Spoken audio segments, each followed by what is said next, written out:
starting a company is like chewing glass and staring off into the void.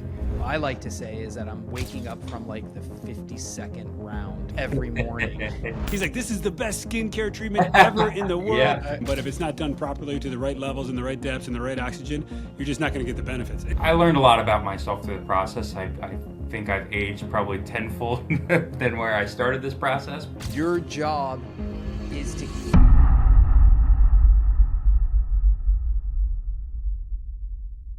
This is the More You podcast, where we're figuring out how to get by, day by day. More of us, more of you, more of Chris, more of Dom, more of me. And it's just to figure out how to figure it out, really. We like to get people that are professional, elite, working hard, but still holding it together. So that's why we got Chris here. Yeah. Welcome, Chris. Thank you for having me. A real pleasure, and happy to be in this setting with both of you. So a lot of times it's funny because a lot of times we kick this off with an MD Hyperbaric, just a kick Can off. we record it live? Can we just do a live read? Yeah, the whole podcast is about that. So we won't maybe do that for now, but we're gonna. There's so many things we want to talk to you about. Obviously, Ben and I are so pumped about MD Hyperbaric. We're so pumped about what it can do. Not only just because of the science behind it and the things that are really starting, I think, come to the mainstream about what this can do. Hold on. Actually, I'm going to chime in. I was telling Dom this before, Chris. I was listening to a podcast by Brian Johnson, the Don't Die guy. He's like the really wealthy guy. Blueprint, yeah. Yep. And he was like, he was essentially jacking off to HBOT, they kept calling it. Him and he was on Chris. God, I listened to him all the time. Was it him? Willinix or something like that? He's like a UK. No. He's just from the UK. He's got like a podcast. Yeah, I know who that is. Lifestyle podcast. But they were just like talking about how awesome it can make your skin.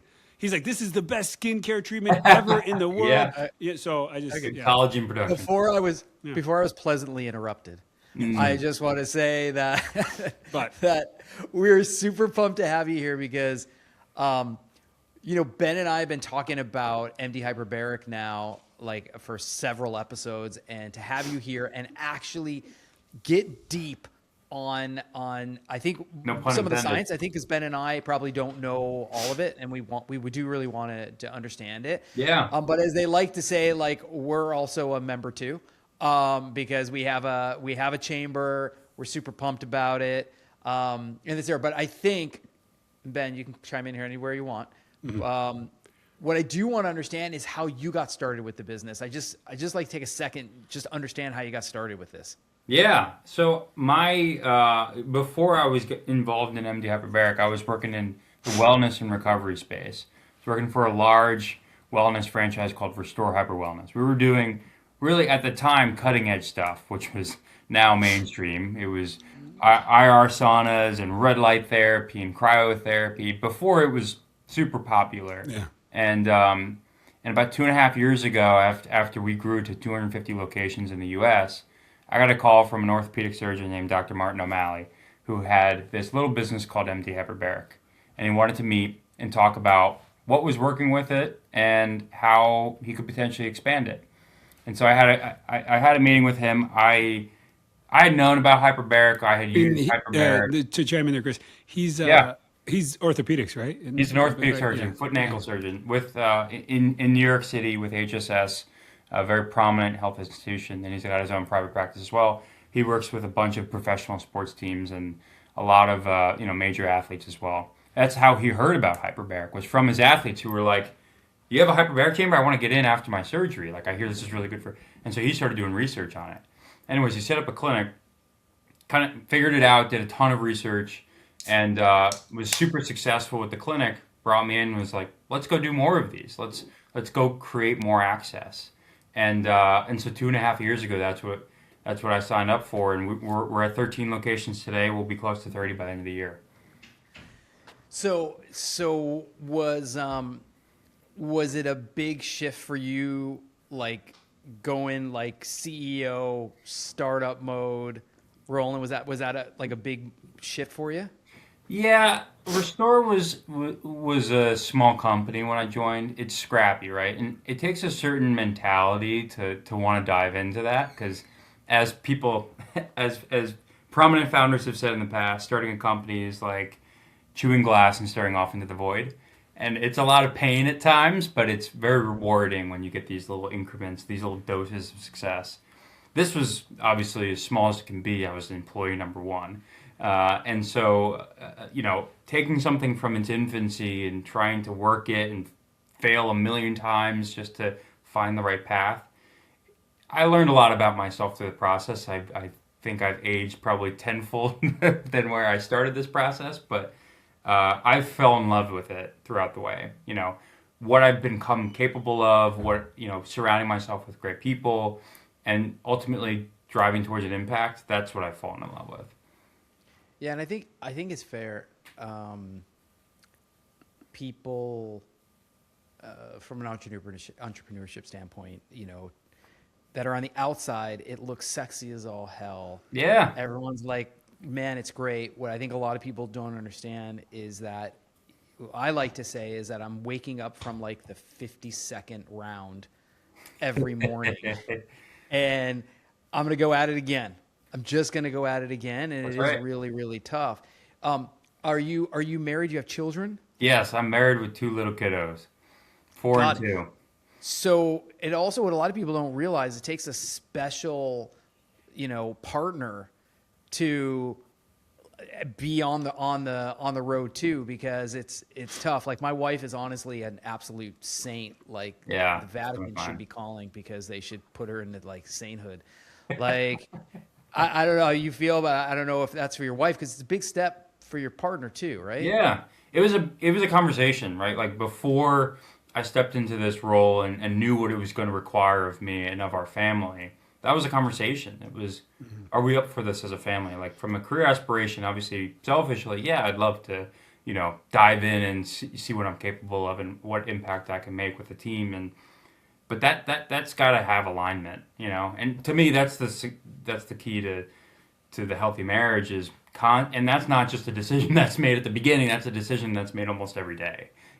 What does it look like each day, especially in my stage of life with little kids? It's like, okay, I've got these calls. Can you do drop off? Can you do that's a constant choice every day to find that balance, and it is a day by day pursuit for sure. Not easy. I'm sure you felt the same sensation too. Oh my God. I mean, I actually, when I knew this platform was going to finally get off the ground, I actually took my family to dinner, and it was me and my 3 kids. And I think at that point they were, they were 15, 13, and like 7. And I took them out to dinner, and I said to them, look, Daddy's gonna go do this thing. Your job is to keep Daddy being Daddy, to make sure that I don't lose my soul, And the older kids at least kind of understood what I was trying to tell them. I'm like, I don't want to lose myself when I do this. So I need you guys to bring me back. And I think that's hell true. Like it's been so important for them to keep me on the road this entire time. Yeah, it all comes back to your why too. What's the anchor that's going to keep driving you, propelling you? I mean, again, especially with my little kiddos, I step out of my office and the stress melts away. It's just like, all right, there they are. They don't care about the day I've had, right? They're ready to show me their monster trucks and all their toys and smash into things and roll around. And it's like, all right, you got to just put all that behind you and really show up for them. Yeah, no, that's really great. I want to jump in if Ben and I can. We want to hear it from the guy who really knows. I'm setting you up really well for that one. Yeah, good. For people that don't know and have never actually been in one, if we can explain what hyperbaric treatments are and why they work, do you mind just taking a moment on that? Yes, absolutely. So let me break it down just from the name itself, because actually the whole definition's in the name. So hyperbaric, which hyper means increased, baric is related to pressure. So increased pressure, and then oxygen therapy. So there's supplemental oxygen along with increased pressure. That's the mechanics of hyperbaric oxygen therapy. So what you're doing traditionally is you're laying or sitting in a chamber, pressurized chamber. Ours pressurized with ambient air, so just fill with the air around them, and it gets to about 10 to 30 feet of seawater. If you've ever gone diving before, you have to clear your ears and that kind of sensation. But it's a very normal feeling of just like when you're in an airplane, you're clearing your ears, and it's pressurizing the chamber, and then you're breathing 100% oxygen through a mask. Some chambers pressurized with oxygen, but ours pressurized with air. What that does, when you're breathing, normal ambient air, that oxygen is getting perfused into your red blood cells, and it's going throughout your body for healing properties and just normal, delivery of oxygen to tissues for recovery and whatnot from workouts or from injuries and cuts. With hyperbaric oxygen therapy, that additional pressure dissolves that oxygen that you're breathing, which is a higher percent of oxygen, 100% oxygen, not just into the red blood cells, into the blood plasma and other parts of the body, which accelerates the body's normal healing process. So whereas where you might heal from a soft tissue injury or a surgery in a longer period of time, by hyperoxygenating through hyperbaric, you're going to accelerate the amount of oxygen into your bloodstream and deliver to the wound site. I think I told you this, Chris, maybe last week when I talked to you. Am I super loud or no? No, you sound great. Okay, Yeah, good, actually, yeah. It's real sexy, Ben, actually. Good. Yeah. Could you take the tone down a little bit? Yeah. I've never been in trouble for low. having a soft voice, but my headphones and sound loud. But I think I told you this, Chris, when I talked to you last week. I had a case, and the woman was a smoker, and the flaps were looking like super dusky, which can happen. And I had her do veins, probably. Yeah, she ended up doing 6 dives in the hyperbaric, and I felt like I was cheating.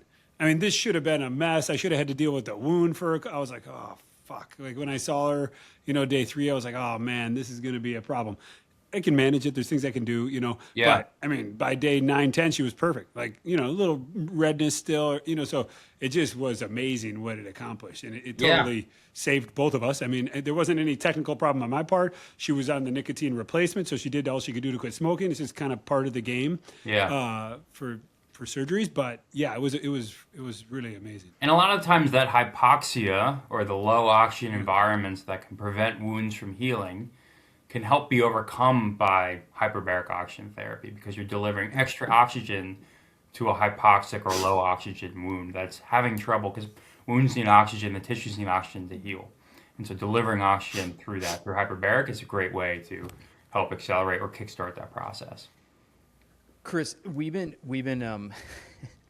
Ben and I have been telling everybody that like we're jamming oxygen into you. That's what we're doing. Might sound a little intimidating. It's not that far off though, right? Like we're at a very, very core level. Yes, that's effectively what we're doing. Maybe it sounds a little intimidating that way, but in essence, that's what you're doing.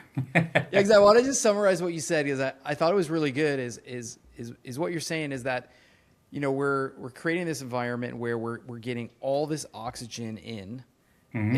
It's being absorbed in a way that it isn't normally because it's under pressure. You got that right? So that's right. Yep. Right, and because of that, you're starting to get all of these, I guess, kind of hyper healing effects is basically what's happening because you're speeding everything up because of that because it's now again you've taken the healing, you put it in fast forward because you're actually jamming all this oxygen in there. Yeah.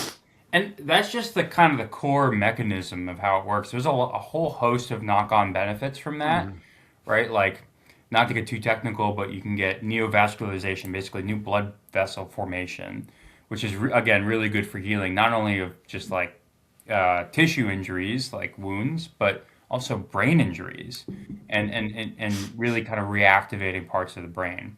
Ben talked about at the top about some of the skin benefits, right? Collagen production, skin elasticity, and other things like that. There's a whole host of benefits that are all natural benefits from using a natural therapy, and it's just going to help accelerate the normal processes within the body.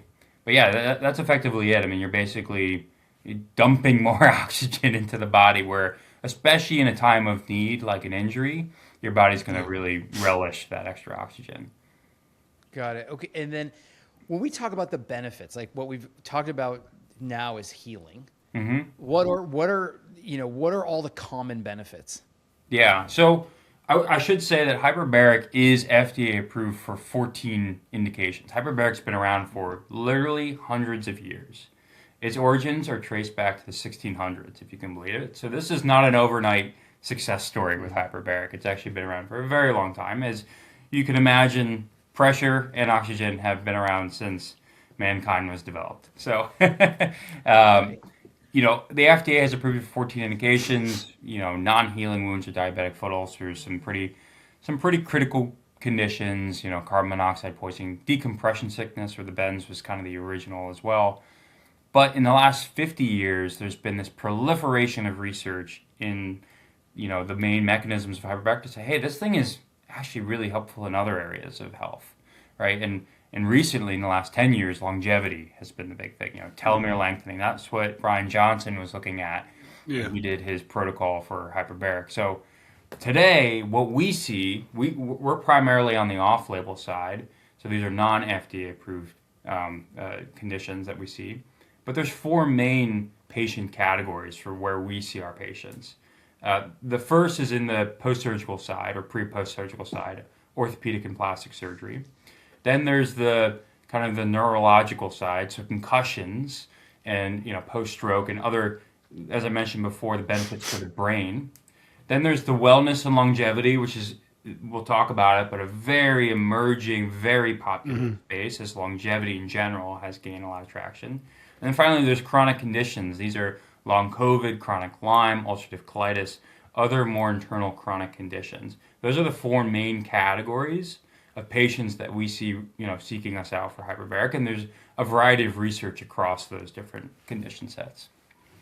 Yeah, so the post-surgical one, we obviously know like a lot of focus because of Dr. Ben and our business and those things, but I thought I myself have gone for the concussion one and found it beneficial myself. Like I was really impressed by that. I also had Lyme disease. It was very helpful for that. Oh yeah, man, I was. I didn't know that. I didn't know you've done hyperbaric for both of those. I was messed up for a year. Wow. Lyme disease. Yeah, like my life was heavily affected for an entire year because of Lyme disease. It was really bad. Fatigue and those types of symptoms. Massive fatigue, brain fog. Yeah. All those things, and it was really rough getting through that. But the hyperbaric definitely helped with that. When we talk about the wellness and longevity, that's the one I want to talk. You talked about telomere lengthening as one thing. What other benefits are there under that kind of wellness and longevity section? Yeah, there a lot of these are actually benefits that patients who come in for one reason will also notice, right, when they're going through treatment. So someone who comes in for post-surgery might say, hey, I'm sleeping a little better, or I'm feeling a little sharper cognitively. So most patients that come to us for wellness or longevity are primarily fitting within either they live a healthy lifestyle and they're trying to find balance, or they're trying to give themselves a little bit of an edge. Patients report that they have better sleep, there's better skin elasticity, and just better skin clarity. The big focus for folks is the cognitive function. Word recall, memory recall. This is a huge thing I suffer with. Like I need to go do a whole dose of hyperbaric because at the end of a long day, my words are just like gone. And then better sleep as well. Like these are the things that folks are trying to really, from a wellness benefit, are using hyperbaric for. And there's again a range of studies looking at the benefits of hyperbaric for living a healthy, active lifestyle. There's also other more on the endurance capacity side, like pretty significant athletes are using it to keep up their VO2 max and their endurance capacity. Yeah, I mean, when you get out of the thing, you feel like you can run a marathon immediately. I'll tell you, if I do a course of treatments and I go back into the gym and do the same workouts I've always done, I feel like I'm like a different person. I just feel like I can push a little extra weight and I have more endurance capacity, and we have plenty of patients who are like marathon runners, triathlons, and they love it for a part of their recovery regimen around their workouts. Yeah. And I think people need to understand too. You mentioned it, but I want to mention it again. There is a ton of science around this. Like this isn't like I don't want to say it's metaphysical or it's like no. There's real science. Yeah. It's been And studied. That also brings up the point, and Chris. I mean, the science is there, but you got to be using the proper metrics. You got to have That's right. certain of depth. You got to have the right number of oxygen percentage. You got to do it for the right amount of time. You have to have protocols. You have to, because That's these right. machines surprisingly are not. I mean, they're expensive, but they're not crazy expensive. So anybody can get them, but if it's not done properly to the right levels and the right depths and the right oxygen, you're just not going to get the benefits. It can also be done not safely as well, of course. Yeah. Yeah. So it's a great point. So with the rise in hyperbaric is the rise of different types of chambers and applications of hyperbaric. And it's not all created equal. There's quite a proliferation as well of soft shell chamber, low pressure chambers that I can't say they don't have benefit, but they haven't really accurately measured the impact of soft shell or low pressure chambers that only get to 1.3 atmospheres. Most of the research is around 1.5 to 2.5 atmospheres. An atmosphere, atmospheric pressure, to break it down, at normal sea level, you're at 1 atmosphere. So 2 atmospheres is double the normal atmospheric pressure. It's like 33 feet of seawater. And that pressure combined with 100% oxygen, which again, not all chambers provide 100% oxygen. Sometimes they use little oxygen concentrators that get to a lower purity, is really what drives efficacy. And all of the research is based around that. So chamber selection and full setup of people who know what they're doing, trained and managing through a protocol is really critical to benefits. So Chris, I just want to pick up on what you're saying that too, is that you said all the research is really at this 1.5 to 2.5, and that you do need that kind of pressure to get the real benefits. And that's where all the studies are. That's clarity that you folks, you got to look for this type of chamber. That's right. Yeah. I mean, there's a lot of clinics that will kind of conflate the two. Well, they'll say, well, here's the study for this, but they're not actually delivering on what the study parameters were with the right pressure or the right oxygen. It's all about sticking within that specific pressure range and using 100% oxygen. Obviously, what to look for in a clinic, there should be other things like a trained and certified staff, a medical director that's guiding the protocol, and the right frequency along that protocol. Hyperbaric's best done in consecutive sessions, especially, Ben, when we're talking about pre-post-op sessions. A lot of plastic surgeons will do 1 or 2 sessions pre-surgery, prime the tissues, and hyperoxygenate. I've been researching it a little bit lately, yeah. And then doing like 3 or 4 post-surgery sessions consecutively. And that's what we do with all of our plastic surgery patients. And I also want to ask, like, I know that the tanks that are full oxygen are a little bit more dangerous, like quite a bit more dangerous. Is there some benefit to a tank being full oxygen? So yeah, I would say there's a higher level of risk with those, right? It doesn't necessarily mean that they're inherently dangerous. It just means that there's a different level of risk with the pressurized oxygen chambers, because instead of like our application where the chambers are pressurized with air and then you're breathing oxygen, where the ambient air within that chamber is basically atmospheric, they're actually filling that chamber so much that it pressurizes with oxygen. And so that heightens the fire safety risk. So there's a number of requirements, both we stick to as well as they have to stick to. Typically, why you see those types of chambers are in a hospital environment where someone, either can't wear a mask because of burns or other reasons, or these chambers have gurneys in them. So you have people who have lower extremity injuries, like pretty significant ones, and they're going to go into a chamber. So it's just a very different clinical setting that, frankly, the risk is greater from a fire safety perspective. Our chambers are much more spacious than those chambers, and they're also, again, pressurized with air, a lower risk profile. What can you bring in with you when you go into the chamber? You can bring yourself. You can bring the cotton clothing that we provide to you, and you can bring some reading material to keep yourself entertained. But no electronics. That's a huge safety aspect of hyperbaric. Again, anything that could create a spark, we want out of the chamber. While we do have a lower risk chamber with the air pressurization, one, it's a code requirement, and we want to keep everybody safe. And two, it's also just in the best interest of patients and the staff alike. Yeah, that makes. And it's a little bit of a zen time if you've ever been in there. Honestly, it's really good for people. Like, besides the benefits, the pure mechanical benefits of hyperbaric, being away from your phone for an hour will do a whole heck of a lot. Yeah, I guarantee if there's like a blinded study and they don't pressurize it and they don't give you oxygen and you put somebody in a tank, like they're like, holy shit, I feel a little bit better. Well, not quite as good, but a little bit better. Yeah. Oh man, I will also power through a book when I'm in there. Like I'm reading like at and you know how you listen to podcasts on 2x speed. I'm reading on 2x speed. I like it. Yeah, I was telling Ben that I was in there for 90 minutes, like alone, and just didn't ask it for anything, didn't want anything. I like forced myself to be in there by myself for 90 minutes. 90 minutes by myself is a long time. It is a long time, yeah. Right, but it was really great. I just felt better coming out. Yeah. And I wanted to talk about that. Like, how long does it take to see or feel the results? Yeah, great question. So obviously the different conditions, post-surgery is typically the shortest protocol. It's like that 5, maybe up to 10 sessions, depending on the healing quality. It's really giving you that accelerated boost of healing that your body needs to recover a little faster and potentially better.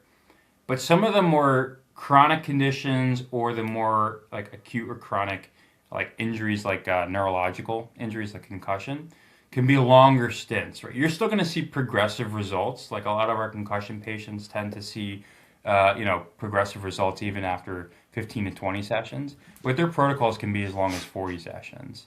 There's some great very public testimonials about individuals like Joe Namath, who went and did a whole bunch of hyperbaric sessions because he had a lot of lights out concussion. I think he said 7 lights out concussions, a whole bunch of, parts of his brain that were completely deactivated.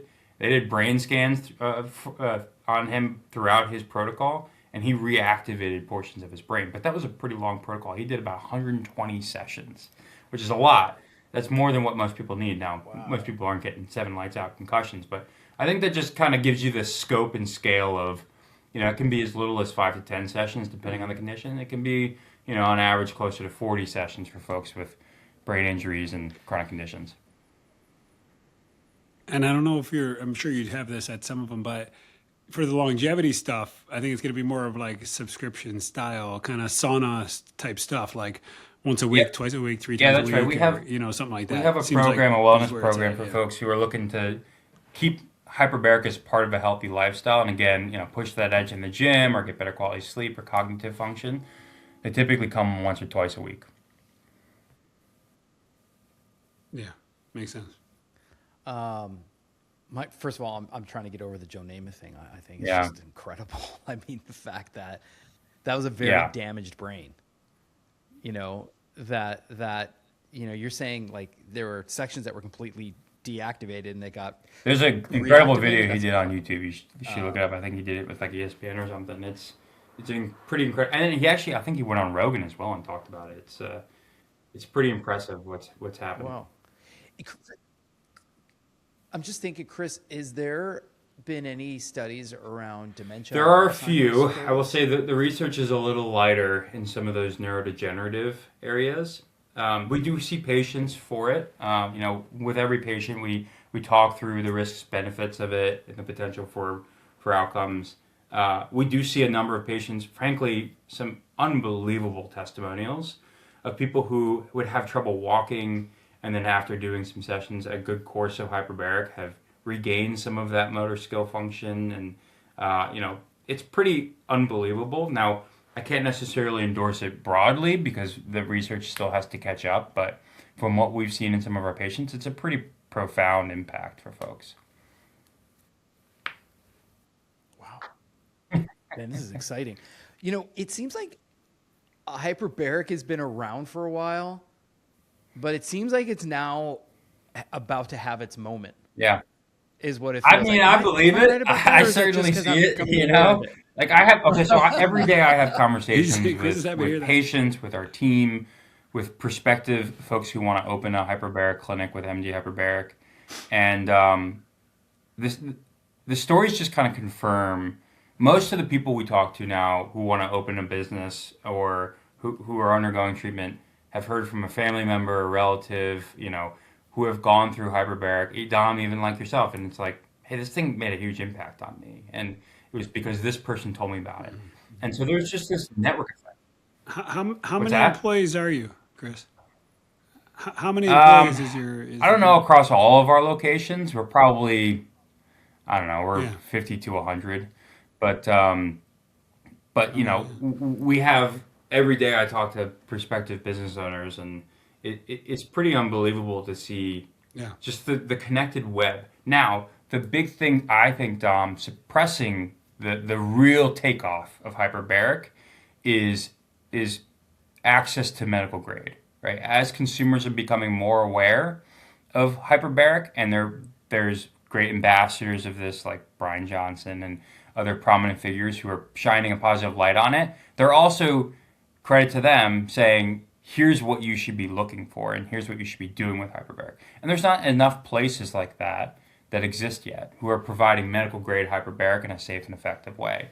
So the supply, the access needs to continue to build to meet this growing interest and demand. And the mix of those two factors will mean hyperbaric really has its day. Yeah, and I want to talk more. By the way, folks, this is mdhyperbaric.com. Make sure if you're actually looking for a session, you go to mdhyperbaric.com. Let's be sure of that. But do you see, or is there a potential flashpoint out there for hyperbaric to go completely mainstream? Is this a situation where, we need some crazy influencer out there and all of a sudden start talking I mean, about Kim it K. or something? It Kim just seems K. like did it there's, on her show, and I don't think there's as big of an influencer as her. yeah, Now, no, not saying that's no, there's necessarily not. the influencer for the hyperbaric community, but um, I do think influencers and public figures are good about sharing awareness, but I think at the end of the day, it's about, I do think two things. One, the more on the ground in local communities, lives that can be impacted by hyperbaric, that's really what grows it because then people have tangible benefits. Two, the more that the medical community can become educated about it and aware of it and understand what to look for and how it could help their patients, those two factors I think will really give it a flashpoint. But in the meantime, the influencers and ambassadors are starting to really raise up the awareness of it and just put it into more mainstream vocabulary. Yeah, because it seems, and Ben, maybe you can weigh in on this. I feel like the regular medical doctors are out there right now aren't completely hip to this just yet, in the sense of, this is a protocol that you should take. Like if I can't prescribe you, Yeah, I mean, I can this, chime in here. The issue, the general medical doctors, not necessarily GPs, but people who work particularly in the U.S. With insurance companies, they're kind of all planning. They think about the world in that way, right? So they're not expecting somebody to come spend a couple $1,000s to do all these dives. They don't think that way. So if it's not FDA approved, it's not going to be covered by insurance, and so that's kind of the main issue. It goes for a lot of things. It goes for these Yeah. full body MRIs. It goes for some of these lab things we check. The longevity space, health space, wellness space is already hit its light, or whatever you said, Yeah. flashpoint. I mean, they are there. It's here. Everybody wants it. People are spending millions and billions of dollars on it, and people like Chris want to be billionaires, so they're gonna provide. But these general practitioners, they're in there and they don't. I think largely, unfortunately, I would say, and that Brian Johnson was talking about this. He said HBOT. They kept calling it HBOT, which Yeah, I don't HBOT. it took me a second. I was like, what the fuck is HBOT? But they called it HBOT. And he said it's probably the most it was the thing that changed his markers, Yes, and he's taking yeah, like he's thousands meticulous. of body fluid markers, his semen count, all these things, like crazy things. And he said, but the bad part is it's expensive Yeah. and access is really hard. So it's one of those ones that he doesn't even like to talk about that much because the large majority of people can't afford it or don't have access to it. Or so I think that's Yeah, probably where that's it's right. at, you know. I that think it also, has to yeah, have- the two big yeah, factors it's that are where- detractors to it today is limited insurance coverage and low access, which is what drives up the price, right? Supply and demand laws. Yeah. So, and insurance is never going to cover it from a wellness perspective, not in the U.S. at least. It's just they're not going to do that. So, but as the access goes up, the price will go down a little bit, and it's not unreasonable, like $200-$300 a dive. I mean, it's not cheap. It's not like chump change, but you know, a large majority of people can do it a little bit if they Yeah. have a problem and I they're mean, healing. So, It's also to think about but it. yeah, There's again, as different access goes needs up, for price will go up. patients, right? Someone who's using it for wellness may not have as great of a need as someone who had a traumatic brain injury or concussion. I mean, the value of your brain functioning the way that it should is it's difficult to really quantify that, right? To get back to your normal life, and so I know that it may seem like an investment for folks, but it is your health, you know, and talking to physicians about options around hyperbaric, I think is prudent for folks who are going through that. Yeah, I think if anybody's listening, the primary care doctors of the world, if somebody would just kind of bite it and get on this train, they could kill it. Because I mean, I think that's the hard part for patients, and it's why a lot of them end up going rogue and going to these places that aren't certified or whatever. Yeah. That goes for hyperbaric, goes for a lot of things. But you know, if a physician was involved in the process, they would be like, "Oh, make sure you go to MD Hyperbaric. They're going to get you at the right, you know, pressure. They're going to get you. They're safe. Da da da da da." But when the Right. doctor's They're like, gonna "Well, you go know out what? on I their don't own. really mess with that stuff. It's cash pay. Sorry." Yeah, then they go on their own now. So it's just the reality of how the But world Ben, works. do you know, see? people I are mean, gonna I'm sure wait this for- has happened in your specialty as well as in other medical specialties that patients, through enough persistence in bringing up a modality or a therapy, end up causing the medical community to really take a hard look at what this therapy is and almost discern on should we embrace this trend or should we move away from it? Yeah, I mean, we're cash pay cosmetic only, so I think I'm normally hip to it all, so they don't normally surprise me about anything. But yeah, and it's different. It's just the real medical world. Again, I'm speaking about the U.S. healthcare, but Yeah. it's a mess in so many ways that you know it's like. I mean, you're asking these doctors to think about hyperbaric for wellness, and they're like, "Geez, oh, Pete, I'm trying to get Yeah. this person their diabetic medication covered by their insurance." So I it's mean, like so low. hyperbaric on doesn't their- have a pharma their rep. You pedestal know, or podium hyperbaric totally. isn't this big Johnson & Johnson brand that can just go spend billions of dollars lobbying to say, put this on the approval list, right? Like it doesn't have that type of big, deep pocket endorser, which is how the U.S. healthcare system turns, right? And so, unfortunately, at the dismay of the patient who needs it, it's going to be a slow-moving process to get some of these conditions covered. Also, the research dollars don't get poured in because of that too. Yeah, no. Yeah, it's a bit of a complete shame because the preventative nature of what it can do, it does actually save money in the long run. I think that's clear. I think the other thing is, I want to go back to something you said earlier because I think it was so dead on. You don't know what it means to actually lose your cognitive ability. It is so traumatic, and I myself have experienced it with Lyme disease, where brain fog is a strange thing. So if you've never had it to the real extent, is you start a thought, and then the thought gets stuck. It's the oddest thing. You have a thought, and it's almost like a mental energy thing. Like you have that thought, but you can't carry on the thought. It gets fog. And it is the scariest thing. It is so scary. It's so upsetting. And to be able to, heal that, not have that now. I mean, the thing I probably pride myself on is pretty cognitively, I'm very dialed in. Like I'm sharp. Yeah. I can think. I can think on my feet. Those kind of things are so important. To lose Yeah. that is just massive. And to be able to have it there, I think what you said, Chris, is so important. Is you just don't understand how Yeah. important that is until it's gone. Yeah, seriously, for sure. Right? I agree. Yeah. I'm hearing Ben's got the sniffles tonight. Does Yeah, I do, sorry. hyperbaric? Great question. Actually, here's the thing. No, it's okay, dude. No, I'm not giving you shit. I'm not giving you shit, Ben. I'm gonna ask you. Got a point of this. I do get a little cold. Can hyperbaric have Almost cold? the inverse. You want to be cautious about doing hyperbaric when you're sick, because you're congested, right? Oh, okay. As Ben is demonstrating for us right now. Yeah. And your head might explode. You know what? I think we got to pull back on some of this. Jamming oxygen in, heads exploding. Totally.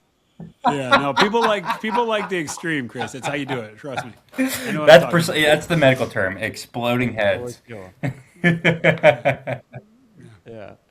But you don't want. If you're congested, it makes it a little harder to clear your ears, to equalize your ears. So, if you've ever, I mean, babies on airplanes, right? They always try to feed them bottles when they're taking off or landing because they can't clear their ears, and that's why they're screaming their heads off. So that's just, it's all about relieving that pressure in your ears, and it's harder to do when you're congested. I thought maybe it was a thing like you felt a cold coming on or something like that. You felt. Listen, there's a lot of All that oxygen help you out. antibacterial effects with hyperbaric, which is why it's helpful for Lyme because of the bacteria. But I think if you can clear your ears, great. Then no harm, no foul with hyperbaric. It's just proceed with caution to make sure that people can tolerate it, right? Yeah. Ben, I want you to test this out, okay? So Okay, I'll get in tomorrow.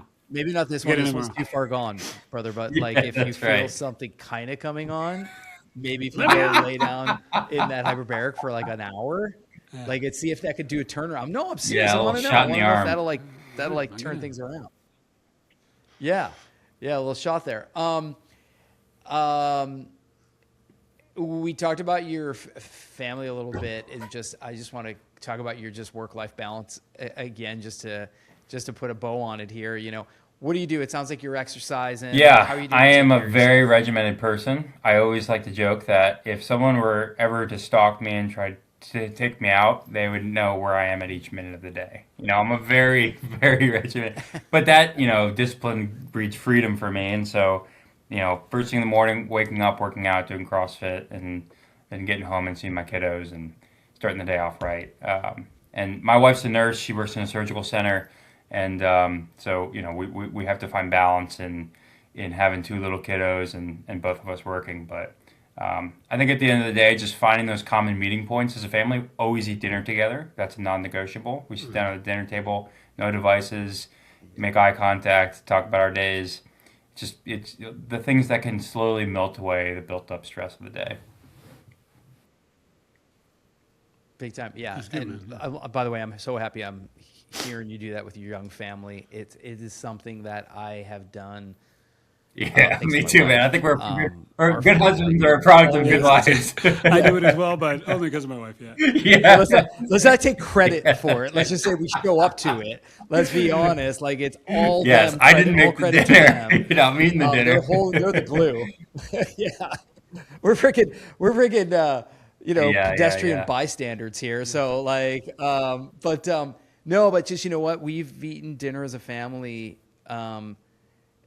anytime, and I'll just tell you just a quick story on this. Kind of beautiful. Like, we've been doing this ever since they were born. It's always been like that. Always will be like that. That when my kids came home from university this last Christmas break, they actually, the two older ones that are in university, they came back and they were like, "Look, do you guys have plans? Because if you don't have Oh, that's plans, we're awesome. not going to make plans." Which was just, You made it. I looked at my wife. I was like, Pinch me moment. we did this, like, or you did this, but I was here. And You're on stage And accepting the it Grammy. was just so amazing because, oh my God, yeah. I mean, I was just so pumped Yeah. that I was like, God, you guys want to be with us. But I do think that's a big part of it. I think that that spending the time and the dinner and Yeah. having that structure for them is so great for the kids to do. They know like that's Yeah, always my going to be a it's constant. it's fun being at this stage of parenting. I'm sure both of you have experienced this before, but my wife and I, before we go to sleep, we'll just sit and talk in bed, and oftentimes we'll talk about like what traditions do we want to create? Like what are some of our favorite traditions from our childhoods? And then it's like we have a blank slate of traditions we create that hopefully are compelling enough traditions that they keep them coming back when they're older and make them look forward to things because those are always the things I think Yep. both of you guys probably have them too of like I always look back on this thing that I did and that was what reminds me of a feeling of home. And so it's unique to be in the stage of life where we're like, okay, looking outwards towards those traditions to say, what can we make in terms of traditions? It's a fun experience. And also, like, you also say, like, why the fuck aren't they sleeping? Oh my God, I wish they would go to sleep. Yes. I My remember that wife is phase. very good about the sleep Yeah, training too. they'll That's do the another But if thing. they, thing if she they, if, is. if they, honestly, Yeah. if they slept better, I Well, would have that's had a probably dozen why kids. they Like, don't, Jesus they Christ. don't sleep well. It's because the world population will get out of Yeah. control. Yeah. Yeah, I just Me and want you guys Elon to Musk. wait for when your 21-year-old is coming home at 4 in the morning and him and his drunk friend have stumbled like and you find like a drunk friend on the floor and and then you're in the same place you're like why the fuck can't they sleep You know like what? so, Yeah. You could dump them in the hyperbaric chamber, sober them up a oh little bit. they've needed hyperbaric. Oh, we should talk about that. Hyperbaric is for a hangover. Uh, Is that a hangover helper? I mean, I would be willing to bet it is. I'm not going to go on the record saying Ben, that, you can but be our it's got case to study happen. on this. Yeah. All right, Sniffles and I'll take one for the hungover. team. Chris is out. Has that come up as And a not indication? on the FDA approved list right Yeah, I'll now. pitch. Yeah, we can. Yeah, we can see if the FDA, RFK, you might get it on there. Yeah, If yeah, you're ever going to that's get it right, on, it'd that's be right. now. we usually ask this question a little probably different for you, Chris. Like you're out there in your travels and you're seeing stuff, and you're so deep into hyperbaric and all these things, and you're probably seeing like what's coming maybe around the corner or this or that. And maybe you don't have an answer to this, but is there anything just that you think is absolute magic when it comes to this treatment, another treatment, other things out there, this in connection with something else, like You know, anything that comes to mind Yeah. of these things in combination? There's a lot being done now around a couple of things. Some of the aesthetic treatments, especially like some of the laser stuff and hyperbaric for recovery. I think hyperbaric is just such a great adjunct for a lot of therapies. It's just going to help enhance whatever that. It's the perfect sidekick, right? And Yeah, I think the sculptures of the world, the radius, these yeah. biostimulators. Then there's even it's the gonna be huge. orthobiologic stuff like stem cells and PRP. There's even some research coming out around exactly. Fat transfer is going to be a no-brainer. Like I told this person, I'm like, you got fat transfer. I mean, you don't got to go in it, but Yeah. it's hard because the studies aren't there. I should do one. It needs to be like a twin study because you can't really half face it. But fat transfer, it's going to the hardest part for fat transfer is the survivability of the fat cells. So roughly 45% of the fat lives. But if you can bump it up to 55%, then that's a new. So that's where I think that's a big- is really an significant. interesting direction for the hyperbaric community because it's right now just kind of like a side piece of a healing or a procedure. But if you can make it a true combination therapy where it's like, okay, you're going to do that, you're going to do hyperbaric, then a PRP, and then hyperbaric or whatever, or some other therapy combination, I think that becomes a really incredible combo. But more needs to be done on that. Very cool. Okay, and Chris, and then this is the last. I'll take the other side of that. If you encountered something that's just complete bullshit, I mean, I wouldn't. I That you can't run into? pin down one, but there are so many things out there now that are coming out that I'm like, how did we get there, right? Especially coming from the wellness space at Restore, the amount of modalities that I would due diligence on and investigate. It's like these where. Have you seen the movie The Substance with? Oh my gosh, it's no, a I haven't pretty. yet. I It's a haven't. pretty. I've seen We it. need to It's see it, a right? unique Very unique movie. It's basically what's that? Is it new? Yeah, it's in the last couple of years. Is that a new movie? The Demi Moore movie. It's a horror movie. I I didn't know it was a horror movie. I don't like horror movies. Yeah. And then halfway through, I'm like, this is not a normal Me movie. neither. But it's where Yeah, she, so she she's gets like young or adapted. old. Yeah, Basically, okay, she I've like heard went about through this whole thing to try to like improve her looks. She was older. She wanted to look younger. But the whole point is like she took it too far. She did too many permutations of herself, and she looks nothing like herself. That's what's happening with some of these wellness modalities. There's like 10 permutations removed from its origin, and so now you've got these like. Yeah. 5 combination red light devices that do like 15 things, and like I just don't like we somehow have lost our way with some of these things. Maybe there's efficacy. They just seem to churn out so quickly that I think it's compressing the effectiveness of some of these things. So I don't have one in particular, but I'm just seeing some of these things out there that are like, wow, this is unique. This is totally different than what it was 2 years ago. I.e. Yes, bullshit, bullshit. is what he's saying. Yeah. He's just Do you guys have like a horn for that? Like a bullshit man. section? Or like a bull sound or something? Wouldn't that be great? Get the sound effects. I'm surprised Ben doesn't have a That'd be little great. board I told him. soundboard I'm there for like. No, I don't. Reza, are you listening? Yeah, Yeah, we sure. need that. Yeah. Reza. We need sound effects. Okay, can we get sound effects? Let's order that. Yeah, up. exactly. Yeah. For everybody listening, we have been talking to Chris Neal, the CEO of MD Hyperbaric. MDHyperbaric.com is where you need to go. As everybody knows, we are huge supporters of that. Been a sponsor of the show, and we talk about it all the time. But how cool is it to have actually Chris here? By the way, I learned a bunch of stuff now Very that I good. can now talk Awesome. about when I talk about MD Hyperbaric. I actually took notes. There'll be a quiz So, later on. I didn't take any notes, but I got a good memory. yeah, but Chris, I just want to say we appreciate you so much. We appreciate what you're doing, but we all really Yeah, thanks appreciate for you having me. coming Thanks for on the invite. tonight This is a lot of fun. to talk to us about this. This has been great, and there's just so many things I want to test now. Like Ben, we need to get Oh, some drunk God. people in that chamber. I can supply those No, folks. it's Hungover, hangover, not hungover. drunk. Oh, we don't want them drunk. We want them hungover. But maybe, we should try maybe, both. fuck, Maybe let's try maybe both. you can get more my drunk. God. Like you pound a beer and you're like, hey, I had one beer, I'm drunk. I feel Yeah, good. you got to test both of those things out. Anyways, but Chris, we really Oh, my Pressurize God. it with like marijuana smoke instead of La la la la la la Are you la. taking it there too, Ben? Jesus Christ, Ben, one test at a time. One study You at a know, time. I got the keys to it. Don't worry, I got the keys to it.